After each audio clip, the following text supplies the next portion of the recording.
नमस्कार, अपना उत्तर प्रदेश देख रहे हैं आप और मैं हूं आपके साथ ज्योति।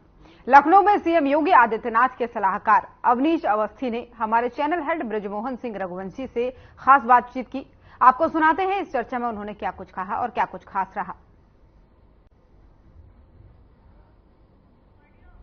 तो नेशनल फोरम में वहां की मीडिया में जो परसेप्शन है, मैं चाहता हूं कि एक बार आप उसके विषय में अगर कोई सवाल आप ले सकें, क्योंकि ये ऑडियंस के बीच में से सवाल आना चाहिए। और हम पहला सवाल एक आपकी तरफ से खासतौर से कि नेशनल मीडिया में जो सर ने बात कही और आप मोहन जी, एक चीज पर मैं जरूर सवाल लेने से पहले कहना चाहूंगा, आपने एक सूचना विभाग के बारे में बात की।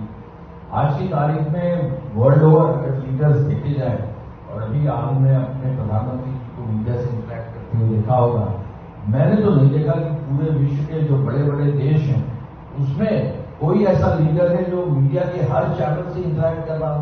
और मैं योगी जी के लिए, मुख्यमंत्री जी के लिए कहूंगा कि पहली बार जब उनका हमारा जो है किसी चैनल से 2-3 चैनल्स के साथ इंटरेक्शन की बात आई तो हमने उनसे कहा कि सर क्वेश्चन मंगा लें, डिटेल्स मंगा लें। बोले उसको चिंता करेंगे। हम लोगों ने कहा राम मंदिर पर कोई अगर प्रश्न पूछेगा तो क्या होगा, बोले उसका चिंता नहीं करो। तो ये जो कन्विक्शन होता है नेशनल लीडर में इसके योगी जी में जो हमने देखा है, ये कन्विक्शन है कि जब आप मीडिया से इंटरेक्ट करते हैं, अभी आपने हाल में देखा होगा एक चैनल का जो है आपकी अदालत में देखा होगा, तो हर प्रश्न का उत्तर बिल्कुल सही और सटीक। तो ये इंफॉर्मेशन सेक्रेटरी होने के नाते मैं कह सकता हूँ कि ये तभी संभव है जब आपने जमीन पर काम किया हो, जमीन पर लोगों से जो है इंटरेक्ट किया हो। कौन देश में कौन चीफ मिनिस्टर है जो सुबह 7 बजे जो है 8 बजे जनता अदालत करता और दरखास्त देता? ऐसा संभव नहीं। ये जो एक काम करने का जो जोश है और फिर फीडबैक लेने का जो एक सिस्टम है, जब इस टाइप को लीडर प्राप्त करता है तभी ये संभव है कि जो प्रश्न पूछो उसका उत्तर देते हैं और विजन बिल्कुल क्लियर है कि हम अपने देश प्रदेश को आगे कैसे दिखाएं। हम कह सकते हैं ना कि जब नवरत्नों की बात होती थी, जो जिस राजा के पास, मैं राजा तो नहीं बोलूंगा, तो महाराज तो हम उनके एक पद के नाते कहते हैं, लेकिन जिस चीफ मिनिस्टर के पास ऐसे रत्न होंगे तो जाहिर सी बात है वो रोशनी तो वहां तक पहुंचेगी। सपना जी, कोई आपका सवाल हो, उसके बाद हम ऑडियंस से 1-2 सवाल लेकर के सर से सेशन वाइंड अप करेंगे। सर, वैसे तो हम यहाँ लोकसभा चुनाव की बात करने के लिए बैठे हैं, लेकिन खासतौर पर अगर हम उत्तर प्रदेश की बात करते हैं तो महिलाओं को लेकर, मैं उत्तर प्रदेश बहुत पहले से आती रही हूँ, महिलाओं को लेकर जो बदलाव आया है और जितनी खुल के हम लोग चल पाते रोड पे, ऐसा पहले नहीं था, मैंने खुद महसूस किया। बस उसी पर मेरा सवाल है कि आप गृह विभाग में भी रहे तो इतना सेफ्टी देखिए जो आपने प्रश्न किया उसको मैं जड़ से उत्तर देता हूँ। अगर किसी प्रदेश में कानून व्यवस्था बेहतर होती है, वो तभी बेहतर हो सकती है जब इस तरह से गुंडे, माफिया, जितने भी क्रिमिनल एलिमेंट्स हैं उनको कंट्रोल में लाया जाए। क्रिमिनल एलिमेंट सबसे पहले किसको प्रभावित करते हैं? समाज के कमजोर लोगों को, समाज में व्यापारियों को, सड़क पर चलती महिलाओं को, स्कूल के सामने निकलती हुई छात्राओं को, इनको जो है प्रभावित करते हैं। मुख्यमंत्री जी ने पहले दिन से तय किया कि 0 tolerance to crime and criminality. 0 mean 0। And दूसरा उन्होंने कहा कि प्योर रूल ऑफ लॉ। तो मुख्यमंत्री जी का जो ये महिला सुरक्षा और महिला सशक्तिकरण और इस पूरे जो एस्पेक्ट को 50% हमारा जो है महिलाएं हमारे प्रदेश में है, लड़कियां हमारे प्रदेश में है, उस पर विशेष काम किया। 118 से अधिक कोर्ट्स महिलाओं के क्राइम्स और बच्चों के क्राइम्स के नए प्रदेश में स्थापित हुए। आज कल परसों में देख रहा था, महीनों से मैं देख रहा हूं, सालों से देख रहा हूं कि किसी भी मामले में, रेप के मामले में, मर्डर के मामले में, कोई भी मेजर क्राइम के मामले में यूपी का स्थान जो है 18वां, 20वां या मेरी 30वां स्थान आ गया है। मतलब ये आपकी लोएस्ट है। ये पॉसिबल तभी हुआ है जब हमारे प्रदेश की जो पुलिस व्यवस्था है, जो यूपी पुलिस है, ये पूरे विश्व की सबसे बड़ी पुलिस है। इसकी 3 लाख से संख्या बढ़ाकर 4.5 लाख की गई। इसमें महिलाएं 10,000 से बढ़ाकर 20,000 महिलाएं और जुड़ी गई। विमेन कांस्टेबल 30,000 महिलाएं हो गई। इसकी जो है टेक्निकल साइड में, साइबर में, फॉरेंसिक में वेपनरी में इसको टेक्निकली और मजबूत किया गया। इसके इंफ्रास्ट्रक्चर के लिए नए थाने, नए पुलिस स्टेशन, नई पुलिस के वाहन, तो ये इंफ्रास्ट्रक्चर पूरा बढ़ाया गया। और फिर एक बहुत महत्वपूर्ण चीज थी जो महिला सशक्तिकरण पर आपने बात की, फोकस ऑन विमेन। तो हर गांव में महिला बीट कांस्टेबल बनाएगी, हर थाने में महिला डेस्क बनाएगी। इसके साथ साथ जो है महिलाओं के अपराध को रोकने के लिए जो हेल्पलाइन है 1090 उसको 112 से कोऑर्डिनेट करा के उसको और मजबूत किया गया।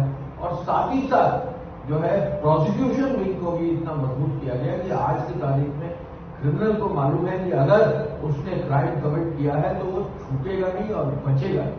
और साथ ही साथ ये भी किया कि जिन माफिया, जिन गुंडे बदमाशों ने 100 मुकदमे, मैं जान रहा हूं उन जनपदों में मैं जिलाधिकारी रह के आया हूं, 100 मुकदमे एक मामले में भी कन्विक्शन नहीं। आज हर मामले में जुडिशरी का पूरा मजबूत सहयोग मिला, हाईकोर्ट का सहयोग मिला, डिस्ट्रिक्ट कोर्ट का सहयोग मिला। जब एक हो जाए, जब देश की जुडिशरी एक हो जाए, देश का पॉलिटिकल लीडरशिप एक हो जाए, प्रदेश का लीडरशिप, चीफ मिनिस्टर एक हो जाए, जब प्रदेश का एडमिनिस्ट्रेशन और ब्यूरोक्रेसी हम जैसे अधिकारी एक हो जाए, प्रदेश की पुलिस एक हो जाए, ये मुख्यमंत्री जी की सोच और प्रधानमंत्री जी का जो आशीर्वाद है उसके तहत हुआ है। फिर मुख्यमंत्री जी का ये था कि हम बुंदेलखंड के लिए जरूर हमें एक अच्छा इंफ्रास्ट्रक्चर देना है। बुंदेलखंड को भी, एक्सप्रेसवे को भी प्रधानमंत्री जी ने शिलान्यास करके उसका उद्घाटन किया। वो भी काम शुरू हो गया और समय से पहले पूरा हुआ। आज बुंदेलखंड एक्सप्रेसवे पूरे बुंदेलखंड के क्षेत्र को, वहां के औद्योगिक विस्तार के क्षेत्र को भी आगे बढ़ा रहा है। और फिर मुख्यमंत्री जी का कुंभ के पहले एक निर्णय था कि हम पश्चिम को पूरब से जोड़े। और तब उन्होंने गंगा एक्सप्रेसवे जो पहले एक बार प्रयास की गई थी और सफल नहीं हुए थे, उसका एक नया खाका तैयार करके जहां दिल्ली से मेरठ 16 लेन का एक्सप्रेसवे खत्म होता है, उसी पॉइंट से गंगा एक्सप्रेसवे जो शुरू करके प्रयागराज तक ले जाने का निर्णय कुंभ में लिया।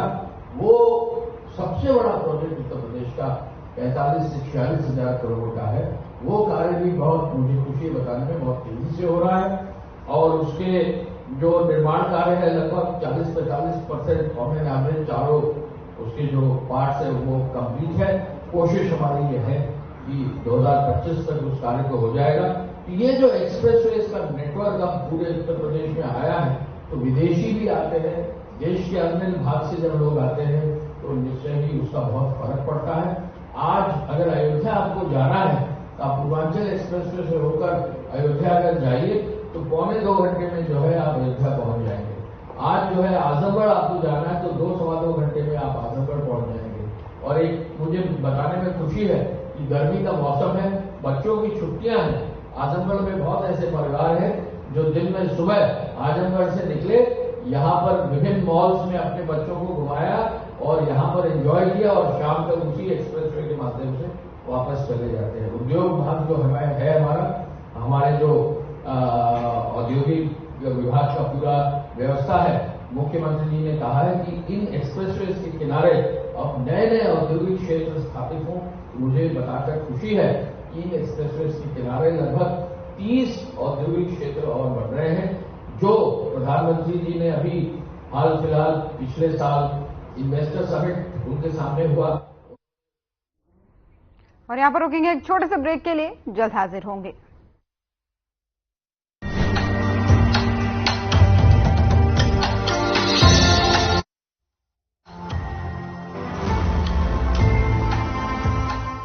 दीदी, वोट किसे? भरोसे को। मतलब? देखो, यहाँ पढ़ाई का भरोसा है, यहाँ सेहत का भरोसा है, जो काम में लाइनें लगती थी वो घर पर ही हो जाएंगे, वो भरोसा है। ये घर, ये मुफ्त राशन, मुफ्त इलाज, पेंशन, हरियाणा वालों को अब कोई चीज के लिए किसी के आगे हाथ नहीं जोड़ना पड़ेगा, ऊंच नीच नहीं झेलना पड़ेगा, ये भरोसा है। और भरोसे का दूसरा नाम क्या है? मोदी। चलो वोट डालें। कमल का बटन दबाएं, भाजपा को जिताएं। Hey mom, hey, look, I can download a song really fast. I can make dosas faster. Must be joking. Bus, 3 easy steps. Mix with water, spread batter, fry. गाना डाउनलोड हुआ? नहीं, पर तब तक मैं इडली बनाती हूँ। हमने बनाया किट से। पीएम सूर्य घर योजना से बिजली बिल होगा 0। ये है मोदी की गारंटी।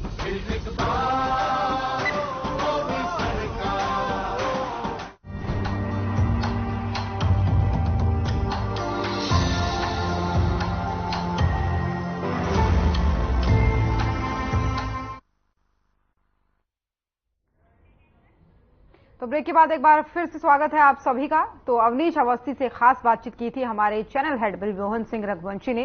तो आगे उन्होंने क्या कुछ कहा है, आइए आपको सुनवाते हैं। लाख करोड़ से ज्यादा के प्रस्ताव आए और फिर इस साल मंदिर के उद्घाटन के मंदिर की प्राण प्रतिष्ठा के बाद फरवरी में ग्राउंड ब्रेकिंग जो 10 लाख करोड़ से ज्यादा की हुई।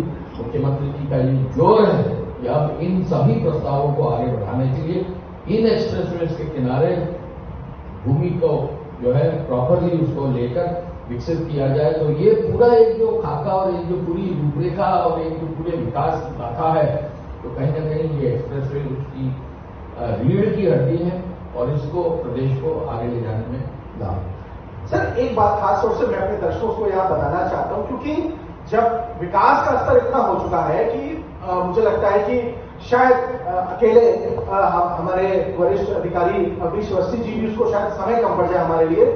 लेकिन एक बात, क्योंकि विकास का स्तर मार्च 2017 के बाद से उत्तर प्रदेश में बहुत तेजी से बढ़ा सर। जो ये जो चीफ मिनिस्टर है, हम जब दिल्ली में बैठते हैं बातचीत करते हैं, तमाम वहां भवन है, चाहे वो हरियाणा भवन है या हम हिमाचल भवन की बात करें, हम मध्य प्रदेश भवन की बात करें, बहुत सारे चीफ मिनिस्टर्स आते हैं तो हम उन्हें बहुत आराम से खाते हैं पीते हैं। लेकिन जब यूपी के चीफ मिनिस्टर आते हैं हमने वो कभी बैठे ही नहीं देखा। And he is such a difficult chief minister. Sir तो ये हमारे दर्शक जरूर जानना चाहेंगे, ऐसे मुश्किल चीफ मिनिस्टर के साथ आप 2017 से लेकर अब तक कैसे काम कर पा रहे हैं सर? देखिए ये चीज मैं तो एक पूरा चेंजिंग सिनेरियो देख रहा हूँ। मैं 1987 में आया, फिर हम लोग फील्ड में रहे, जिलों में लगभग 8 से 9 साल रहे, 7 जनपदों में जिलाधिकारी के रूप में रहे। इस प्रदेश के हर चीफ मिनिस्टर के साथ काम करने का मौका मिला। बदायूं में मैं था तो उस समय जो है 2 चीफ मिनिस्टर्स का जो है मैं रिटर्निंग ऑफिसर भी रहा। तो पहले क्या था कि जो पॉलिटिकल पर्सनालिटीज थे, सीएम्स थे, इवन प्रधानमंत्री के लेवल पर अगर हम देखें तो एक अलग सोच थी, एक पॉलिटिकल लोग पॉलिटिकल दिखते। आज की तारीख में अगर आप अपने प्रधानमंत्री जी को देखें, हम लोग ने उन्हें क्लोजली वॉच किया जब वो गुजरात में चीफ मिनिस्टर थे। हम लोगों ने उनको बहुत ही क्लोजली वॉच किया है जब वो प्राइम मिनिस्टर 2014 में बने। वाराणसी उनका संसदीय क्षेत्र है तो उनके संसदीय क्षेत्र और पूरे प्रदेश के अन्य अन्य कार्यक्रमों में उनको क्लोजली वॉच करने का मिला है। और हम इंटरनेशनल लेवल पर भी देखते हैं, इतनी मेहनत करने वाला जो है कोई व्यक्ति दिखता नहीं। हम लोग को खुद इंस्पिरेशन होती है कि जो व्यक्ति 24 घंटे काम कर रहा है, 366 दिन काम कर रहा है, कभी छुट्टी पर नहीं जा रहा है, ये जो एक पूरा जो मॉडल सेट किया है इसका निश्चित ही फर्क पड़ा है। और यही कारण है कि यूपी का जो डेवलपमेंट दर है वो इंडिया से भी आगे है। इंडिया का डेवलपमेंट दर तो आपको मालूम है कि अभी कल परसों में तो आया है कि वर्ल्ड की फास्टेस्ट ग्रोइंग बिग इकोनॉमी है। तो यूपी भी इंडिया में one is the fastest growing economy, जहां वर्ल्ड में इंडिया 5वें स्थान से लेकर अब 3रे स्थान पर 2027 से पहले बहुत जल्दी हो जाएगा। मुख्यमंत्री जी का लक्ष्य है कि यूपी को $1 ट्रिलियन इकोनॉमी ले जाना है। हम 2रे स्थान पर हैं, इसको पहले स्थान पर ले जाएं। हमारी पॉपुलेशन इतनी है कि हम 5th largest 6th largest country of the world हैं। हमारा यूथ इतना ट्रेंड है कि उसको हमको आगे ले जाने की जरूरत है। ये एक पूरा जो लक्ष्य है, इसमें जब हम देखते हैं प्रधानमंत्री जी को, मुख्यमंत्री जी को, तो निश्चय ही हमको लगता है कि देश प्रदेश मजबूत हाथों में और देश और प्रदेश और मजबूत होता जाएगा। अपने प्रदेश के हर नागरिक को कहीं न कहीं किसी न किसी रूप में हर तरह से उसको लाभ दे सकते। मैं एक बात अपने दर्शकों से और बताना चाहता हूँ, खासतौर से जो विभिन्न चैनलों पे वो मुझे सुन रहे हैं और देख रहे हैं सर के साथ में, क्योंकि सर इससे पहले के जो मुख्यमंत्री थे सर वो उनके बारे में जब मीडिया में चर्चाएं होती थी तो बहुत अच्छे वे में नहीं आती थी। मुख्यमंत्री जी को 2017 के बाद वो पदभार ग्रहण करते हैं तो उनको प्रमुख सचिव सूचना के तौर पे अवनीश अवस्थी जी मिलते हैं। और सर इससे पहले मुझे नहीं आती क्योंकि इतनी पुरानी तो मेरी पत्रकारिता नहीं कि आप डायरेक्टर इन्फॉर्मेशन या कभी आप सूचना से जुड़े भी होंगे, लेकिन सबसे डिफिकल्ट डिपार्टमेंट जिससे लोग डरते हैं वो विभाग आपने संभाला। और उसके बाद से जो योगी आदित्यनाथ जी की जो छवि बनी और खास तौर से जो डेवलपमेंट्स यूपी में हुए, सर गुजरात मॉडल जो था सर वो भी हमें जब सरकार भाजपा की नहीं थी तो उतना प्रदर्शित नहीं होता था, खासतौर से सरकार बनने के बाद दिखा। लेकिन यूपी का जो मॉडल है, जो डेवलपमेंट का मॉडल है सर, वो बहुत कुछ देखने को मिले, ना कि देश में लेकिन देश के बाहर भी। सर देखिए, यूपी में जो डेवलपमेंट मॉडल है और प्रधानमंत्री जी का मार्गदर्शन है, मुख्यमंत्री जी का जो है पूरा एफर्ट है, ये कह लीजिए इट इज फॉर्चुनेट कि उत्तर प्रदेश में केंद्र की सरकार और राज्य सरकार एक है। जो डबल इंजन जो कहा जा रहा है, it is not just a slogan, it is an actual thing which is working on the ground. कभी भी उत्तर प्रदेश में 2017 से पहले मेरे जान में तो कभी ऐसा हुआ नहीं कि केंद्र और राज्य की सरकारों में इतना अच्छा कोऑर्डिनेशन रहा है जितना अच्छा आज का कोऑर्डिनेशन है। आज की तारीख में प्रधानमंत्री जी एक विधा से इशारा करते हैं और प्रदेश में मुख्यमंत्री जी उसको इंश्योर करते हैं कि ग्राउंड पर काम हो। मुझे तो एक प्रोजेक्ट के बारे में जानकारी है तो हम ही लोगों ने उसको धर्मार्थ कार्य करती तो क्या इतनी जल्दी इतना खूबसूरत इतना इम्पैक्टफुल कोई प्रोजेक्ट हो पा रहा। आज अयोध्या के बारे में रोज चर्चा हो रही, राम मंदिर के बारे में रोज चर्चा हो रही। क्या ये जो पूरी कहानी राम मंदिर की, मैं तो वहां कलेक्टर भी रहा हूं हैदराबाद अयोध्या में 97-98 में, मैं नहीं सोच सकता था कि कभी ऐसा होगा कि अयोध्या से इंटरनेशनल फ्लाइट चलेगी और प्रधानमंत्री जी ने उसका भी शुरुआत किया। ये जो मेरे ही सामने, हम लोग भी अच्छे बैकग्राउंड से, इंजीनियरिंग बैकग्राउंड से आईटी कानपुर से पढ़े हुए हैं, हम लोग भी सोच रखते हैं ऑफिसर के रूप में, लेकिन हम लोगों की सोच से भी परे था कि अयोध्या में इंटरनेशनल एयरपोर्ट होगा, अयोध्या में पूरे देश की ट्रेनें आएंगी, वंदे भारत टाइप की फास्ट ट्रेन आएगी जो 5 से 6 घंटे में जो है दिल्ली से अयोध्या सीधे पहुंचा देगी। कल 70-80 लोग का एक ग्रुप आया, पूर्व राष्ट्रपति जी के साथ पूरी ग्रुप आया, पूरी ट्रेन से आया और आज ट्रेन से कल ट्रेन से निकल गया, एक दिन में आया एक दिन में निकल गया। ये कभी सोचा नहीं जा सकता था।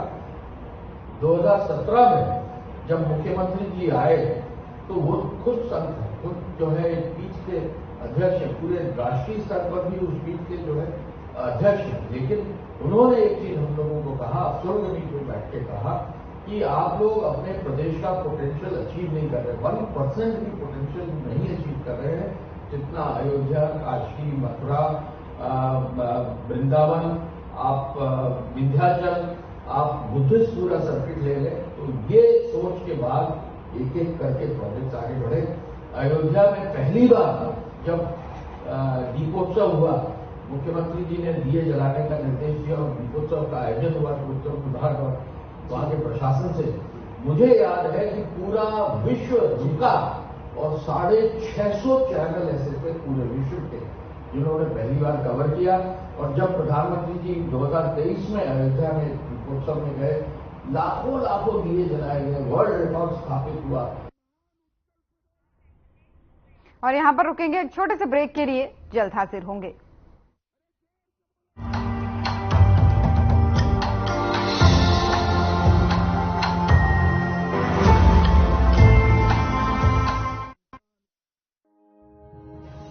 ओ भाई, गाड़ी तो मस्त चल रही है। अब एकदम मोदी जी के काम के जैसी ना। एक्सीलेटर देते हैं तो द्वारका केएमपी एक्सप्रेसवे बन गए और टॉप गियर लगाते हैं तो नई मेट्रो पहुंच गई। रेलवे लाइनों, सड़कों का जाल बिछ गया हरियाणा में। भाई, ऐसी स्पीड चाहिए तो मोदी फिर चाहिए। सिर्फ तारीफ नहीं, वोट भी करना। कमल का बटन दबाएं, भाजपा को जिताएं। Hey, Mom.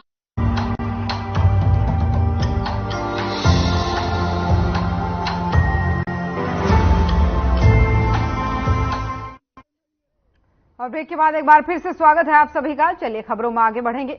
ओडिशा में केंद्रीय गृह मंत्री अमित शाह ने ओडिशा के संबलपुर में जनसभा की। इस मौके पर अमित शाह ने बीजेपी प्रत्याशी के लिए वोट की अपील की, साथ ही विरोधियों पर जमकर निशाना भी उन्होंने साधा। आज मैं ओडिशा की जनता को कहने आया हूं, मैं देश भर की सरकारों के कामकाज का विद्यार्थी आदमी। हमारा ओडिशा जो है ये देश भर में सबसे समृद्ध राज्य है और देश भर में सबसे गरीब जनता अगर कहीं है तो वो भी ओडिशा में है। ये उत्कल भूमि खनिज संपदा से भरी हुई भूमि है और ये संपदा को लूटने का काम नवीन जी के बाबू कर रहे हैं। मैं आपको विश्वास दिलाता हूं, एक बार भाजपा की सरकार बनाइए, यहां से खनिज संपदा नहीं जाएगी, पूरी प्रोडक्शन की चेन कर वैल्यू एडिशन पूरा मेरे ओडिया भाइयों बहनों की भूमि पर रहेगा। भाइयों बहनों, हम ऐसा ओडिशा बनाना चाहते हैं जिसे एक भी युवा को अपनी पत्नी और बूढ़े मां बाप छोड़कर कहीं महाराष्ट्र, कहीं हरियाणा, कहीं बेंगलोर मजदूरी के लिए न जाना पड़े, उसको अपने प्रदेश के अंदर ही काम मिल जाए। ओडिशा का लोकेशन बहुत सुंदर है, एक लंबा कोस्ट लाइन है, खनिज संपदा का अंबार है, मेहनत कश युवा है। एक ही चीज नहीं है, मेहनत करने वाला मुख्यमंत्री नहीं है। और मैं कहता हूं, भाजपा की सरकार बना दीजिए, हम मेहनत करने वाला युवा और जोशीला मुख्यमंत्री देकर ओडिशा को समृद्ध बनाएंगे। भाइयों बहनों, ये पश्चिमी क्षेत्र के लिए हमेशा बीजू सरकार ने अन्याय किया है। मैं आज कहकर जाता हूं, समग्र ओडिशा का सम विकास हो, इसके लिए भारतीय जनता पार्टी कटिबद्ध है। आज भी 27 लाख परिवारों के पास घर नहीं है।